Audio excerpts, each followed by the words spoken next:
On Personally Speaking this week, our guest is Michael Oberholtzer, a great actor now nominated for a Tony Award. Stay with us.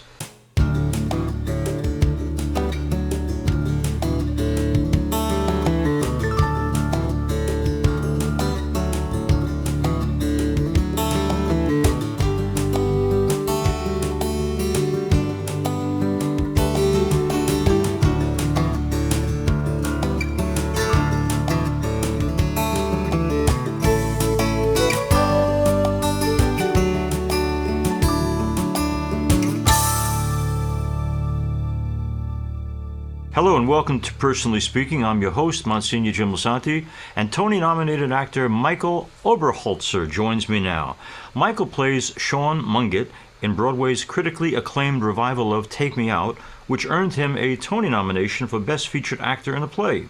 His other Broadway and off-Broadway credits include Hand to God, The Babylon Line, and The Talls. Michael has appeared on film and television in Amazon's Sneaky Pete and Good Girls Revolt, The Americans, Forever, and Law and Order. He's here with us today to talk about his life, his career, his family, and the values that matter the most to him.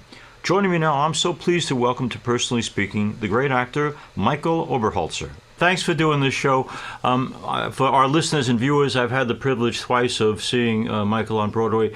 Once in a play called Hand to God, he's amazing. And then right now in Take Me Out, for which he's been nominated for a Tony. You're a great guy, but you're also an amazingly talented actor, and I appreciate so much your coming on our program. Thank you for that, Michael. Thank you for having me. Michael, you know, in other interviews I've read, you have very kind words to say about the folks who raised you. So I'm always intrigued by family of origin. When you look back at your parents and raising you, what did they do right? Well, they did a lot of things right, I guess. I mean, nobody's really ever asked me that before.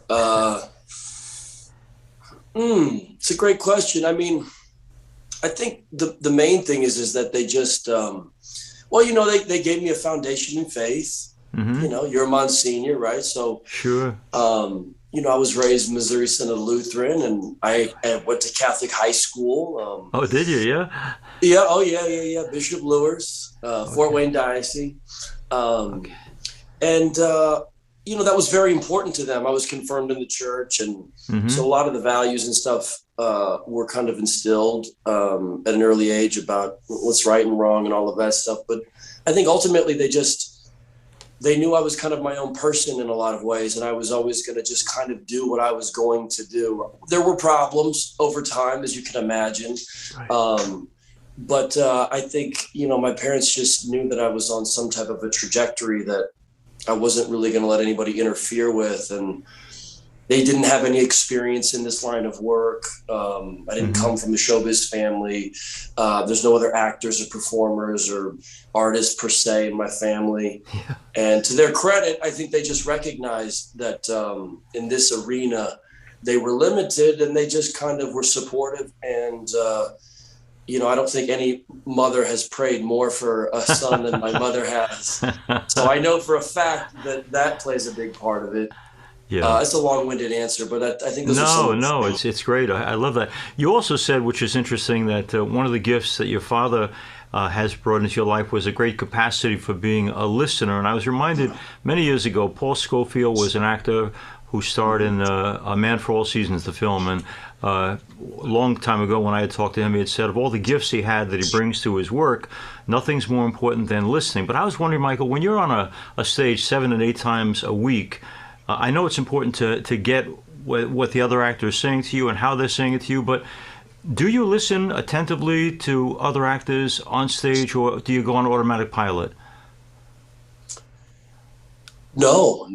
That's kind of that's probably for the layman. That's probably the best way to the most efficient way to kind of be on the tightrope. Which is live performance. It's taking the attention off of yourself and your ideas and your choices, and really putting that attention on who you're on stage with, and allowing what they are saying in that moment, that night, to hit you and land on you for the very first time. right? That's kind of part of the magic of theater. It's, yes, it's rehearsed, and yes, we have shapes to these scenes and to the overarching play, but we always want to leave room for things to happen and surprises to happen,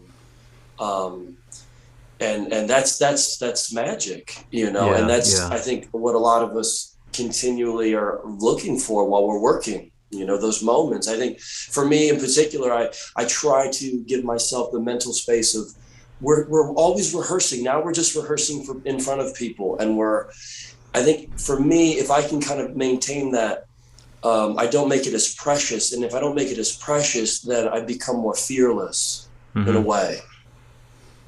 Michael is, for those of us who know him for a while, was, as I mentioned, starring in a play called Hand to God. And I hadn't realized, Michael, till I was reading up on you, that I saw that 7 years ago. And I know you've worked, in different jobs between that Broadway show and this Broadway show. But it reminded me, years ago we had Matt Bogart on, and he had a great deal of success in Miss Saigon.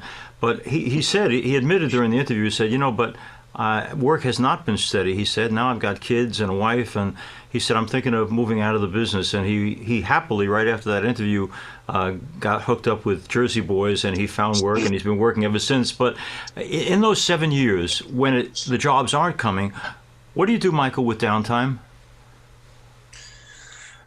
Well, it's a loaded question. I mean, there's a lot of things. But I'm raising children, so that's a big part of it. Right, sure.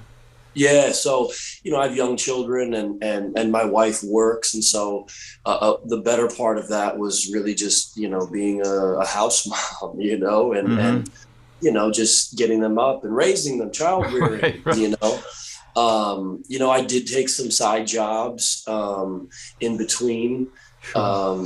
I was able to book some TV work, but it's kind of touch and go, and it's humbling, really. I mean, there's this saying in the NFL, it's like if you're not humble, you will be humbled.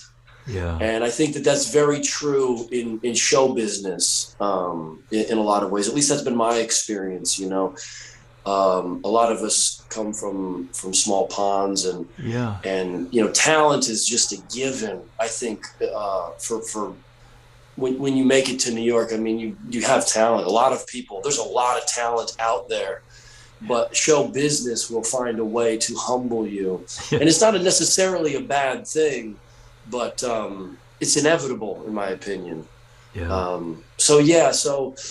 And then just a whole slew of other things, but that was the main job. Yeah.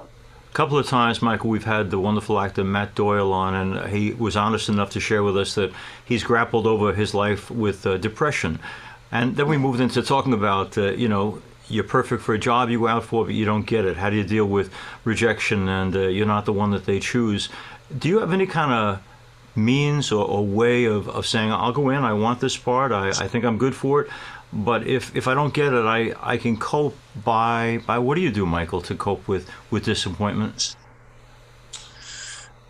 I think for me, it's changed over time. I think in the beginning, I think it's very common too with young actors, younger in the business and also younger in age, that are not quote unquote show business kids, is that you have so much energy and you have so much passion and ambition, but there's also this desperation, right? And I think a lot of us walk into rooms, we meet people with this kind of this garment of that underneath everything, right?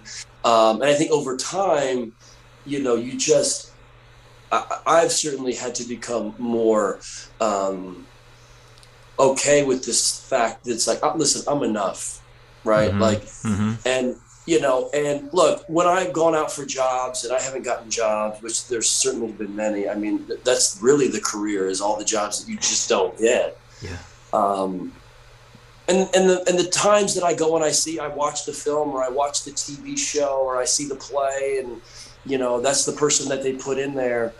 It usually falls into two categories. One, it's that they needed somebody that just had more notoriety, that was more famous, that needed, they wanted somebody who just had a little bit more kind of visibility out in the world, which is part of show business. And then the other part is usually just, well, that's just somebody that just did something completely different than I would have done anyway. You know, that's what they wanted. If I had that role, I would have never done that. Right. That's not how I understood that role. That's not, you know, so, you know, in that aspect, you can find peace, I think, with that, because it's like, well, that's just how it happens. Every so often you get a job and you see a guy and you're like, God, that guy looks a lot like me. And he's doing something that I do, but I think I do it better. Right. And those are the ones that you can kind of lose sleep over. Yeah. But there's just too much.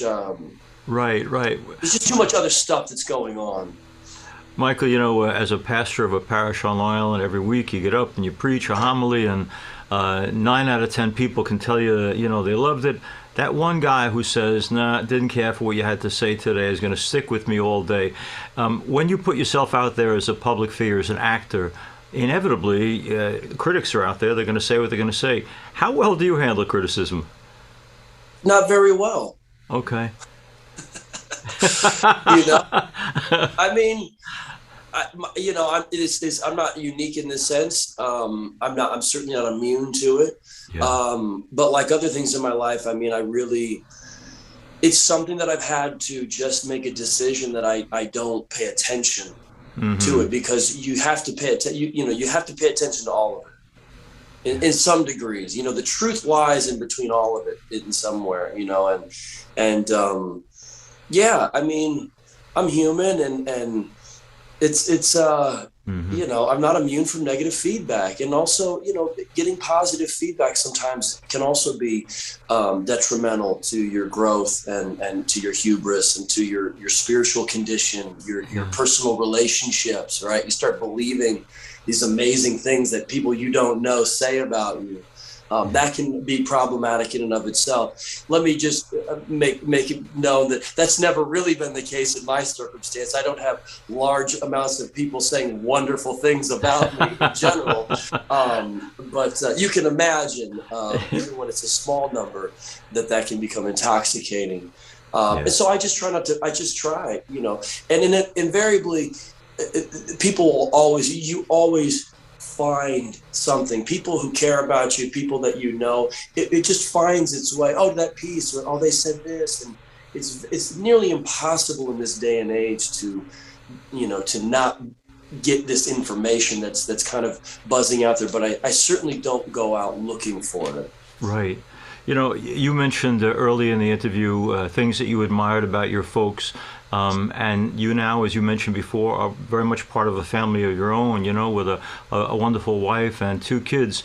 But here's what I'm wondering about. In the indefinite world of acting, sometimes you work, sometimes you don't. There can be long spaces where you don't.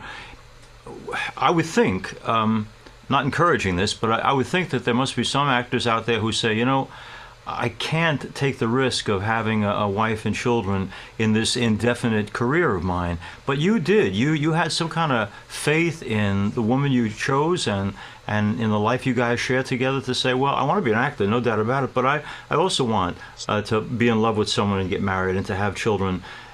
What went into the decision to say, yeah, it may be an indefinite life, but I want both the stability of family life and this thing called acting? Well, all right. I'll try to make this as concise of an answer. It's actually kind of a complicated, algorithm of the mathematics and the arithmetic. But, you know, I wasn't looking for a family. You know, I came out here to do this. This has always been this thing that has been the most pronounced and loudest, you know, voice, you know, direction. It's like, you know, and so when I met my now wife, you know, she understood that. She knew that to whatever extent, you know, that was to be debated. But, you know, I've never deviated from that since I've been with her. And so a lot of it was her decision in a lot of ways. And, you know, and I give her a lot of credit for that, because I think if it was up to me, you know, I would keep postponing some of these other life events until, as you have put it, things fall into place, until there's more job security, until that number in the bank account is sufficient, which is never really the case. Right. Right. And so, my wife I give her a lot of credit. She has, she held my foot to the fire about, taking our relationship to the next level. And she wanted to have children, and she knew, and we had ebbs and flows already before we had children. We also have a good support system. We have her side of the family. We have my family. My family's not in New York, but they're very supportive. All of those things help. And I'm grateful. I'm actually very grateful that my life has kind of played out in this way, despite my best efforts to not have it go this way, because I've learned so much. And because this business is so difficult, because it's so challenging, having a family, having other things to prioritize and think about and care about, really has been a great panacea to the uncertainty, which is show business. I heard Frank Langella. I know there's some controversy around him right now, but he's a phenomenal actor. Yeah. And he was saying in an interview, he tells young actors, if you want to be a great actor, go and complicate your life. Go fall in love, go have children, go just go complicate your life, because all the great characters that we put on stage are complicated. And I just thought that was really, really wonderful. I've certainly learned more about powerlessness, about love, about grief, frustration, being in a committed relationship and being a father, than I think I ever would have workshopping plays, without them, if that makes sense. So that's kind of the most concise of an answer I can give to that question. No, she must be quite a lady to have made that choice, knowing what she was getting into as well. But if either of the two kids came to you someday and said, Dad, I want to go into a life in the arts, you'd be okay with that? I'd like to think that I would be supportive. I think I would like to think that, I'm trying to bring my children. I mean, they're very young, but they came to the theater last week on Sunday, and they saw Daddy signing autographs, and we were able to go on the stage and see the dressing room. And, I mean, my interest in this profession has evolved over many, many years. You see, when I first started out, when I was my son's age, I was very much like him, in the sense that it was like all the attention was like, oh, wow, this is incredible. But over time, that changes, and you start to get locked into more deeper meanings of why this, why do we have to tell stories? Why do I feel compelled to illuminate the human condition as best I can? Why do I put myself in this situation where I'm dealing with financial insecurity, and so you have to kind of deepen that over time, and it's very, very challenging when you don't have sustained work, because you feel as though the universe is constantly giving you an off ramp. They're telling you, it's easy to go, okay, this is the universe telling me you gotta go. It's time, And so you have to figure out how to navigate that internal monologue. Mike, I want to ask you a question that I had actually put some time ago to Derek Jeter, the wonderful baseball star. I said, Derek, every kid in America wants to be a great baseball player and to have success and popularity and be rich and all those gifts that you have as America's beloved baseball player. Right. Why would God choose you, though, Derek, of all the people to give it to? And he said, I don't know, but I'm not going to ask him. I don't want him to change his mind. In the same way, when I look at you on stage and I realize the massive amount of talent you've got, do you have any idea why, when God created you, he gave you these particular gifts and how he wanted you to use them?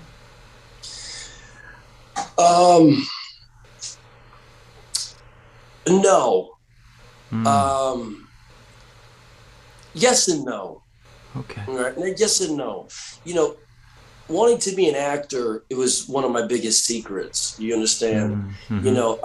People saw me, and people thought I was funny and quote unquote talented, and I didn't necessarily know I wanted to be a professional actor my entire life, but it's where I found the most joy, and that type of problem solving was something that just I really like to wrap my head around, and I like being in communion with people the way that we are in the theater. And so any opportunity I had to be creative and be useful in telling other people's stories, I always gravitated that way. In terms of talent, though, I mean, as I get older, like I said a little bit earlier, you know, talent is everywhere. There is so much talent out in the world. It's not just about talent, you know.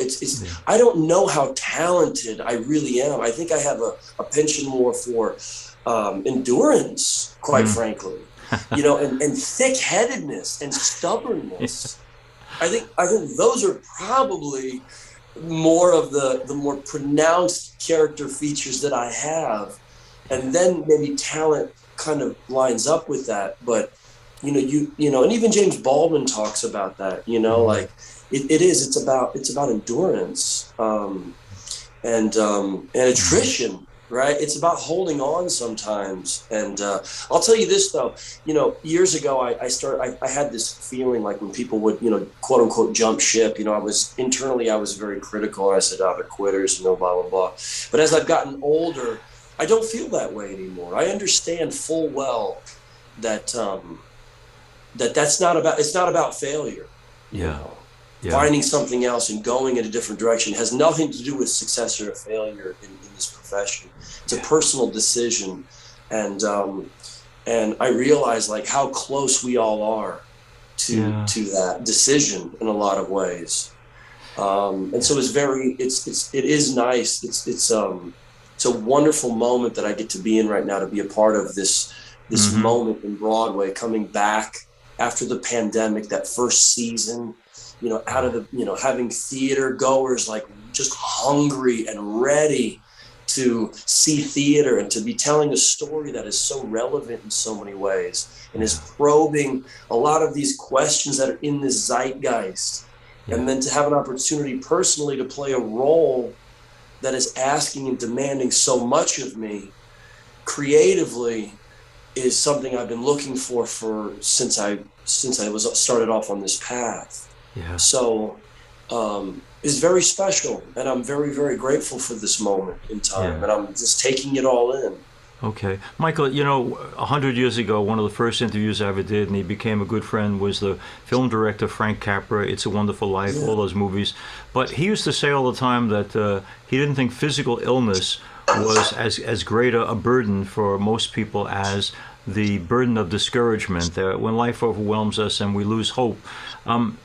Both as an actor and as an American, in light of what you've projected from the stage and in your own personal life, are you a guy of hope? Are you a guy who gets discouraged about the state of our world, or you don't get discouraged? You have hope. No, I am very discouraged, but I have hope. Okay, tell us about that. Go ahead. Yeah, I mean, it's I think along the lines of what we're talking about, I think there is a spiritual sickness that we have kind of inflicted, generally speaking, in our society. I think how we got there, and you know, who's at fault, and all of those things, quote unquote. That's what people are warring over, you know, and what's the best way forward. We can't seem to come to a consensus. But I think that there is a spiritual sickness that we are not dealing with, quite frankly, which I think is the discouraging part. Especially since there's this new culture of self-help, right? That's and it's becoming big business, right? Like everything else. But yes, I am absolutely hopeful. I mean, I am hopeful in the human spirit. I mean, look, we created this, you know, so we can fix this. We must believe that we can fix this. But to what lengths are we willing to go? And, you know, how can we be of service? You know, as Christ says it, right? To the least among us, right? We've got to be able to start thinking about the least among us, and caring and thinking about our interest as a country that's intertwined. My personal interest and my growth and my success is tied to your upward mobility and to your success and to your, and we don't think like that. And I think there's something about that that's also inherently American that we have to work, we have to work against.